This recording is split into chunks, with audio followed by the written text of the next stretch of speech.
एक छोटे से गांव में रामू नाम का गरीब लेकिन मेहनती आदमी रहता था। उसकी पत्नी सीता और एक छोटी बेटी गुड़िया थी।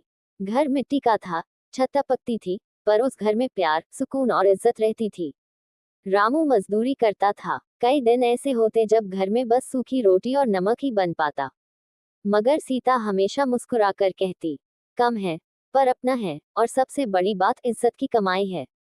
गांव में ही एक अमीर जमींदार था, लाला हरेराम।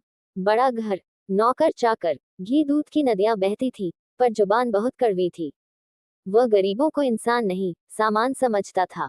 एक दिन रामू की बेटी गुड़िया बीमार पड़ गई। डॉक्टर ने दवाई लिखी, पर पैसे नहीं थे। मजबूरी में रामू लाला के घर मदद मांगने गया। लाला ने उसे ऊपर से नीचे तक देखा और हंसकर बोला, पैसे चाहिए, मिल जाएंगे, पर पहले आंगन में सबके सामने मेरे जूते साफ कर, तब सोचूंगा। आंगन में नौकर, मेहमान और कुछ गांव वाले खड़े थे। सबकी नजरें रामू पर टिक गईं। रामू के हाथ कांपे, आंखों में बेटी का चेहरा था, पर दिल में इज्जत की आग।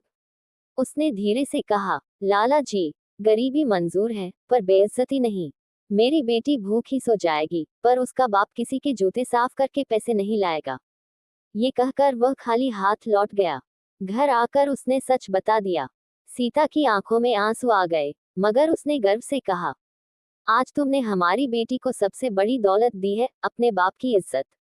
उसी रात पड़ोस की बूढ़ी अम्मा को सब पता चला। उन्होंने गांव में बात फैलाई। धीरे धीरे कई लोग मदद के लिए आगे आए। किसी ने दवा दिलवाई, किसी ने दूध दिया, किसी ने पैसे। गुड़िया ठीक हो गई। कुछ महीनों बाद सरकार की तरफ से मजदूरों के लिए एक योजना आई। रामू की ईमानदारी और मेहनत देखकर उसे शहर में पक्की नौकरी मिल गई। घर की हालत सुधरने लगी। एक दिन वही लाला हरिराम बीमार पड़ा। उसके अपने बेटे शहर चले गए थे। सेवा करने वाला कोई नहीं था। तब दवा लेकर दरवाजे पर कौन खड़ा था? रामू। लाला की आंखें झुक गईं। वह रो पड़ा, मैंने तुम्हारा अपमान किया, फिर भी तुम।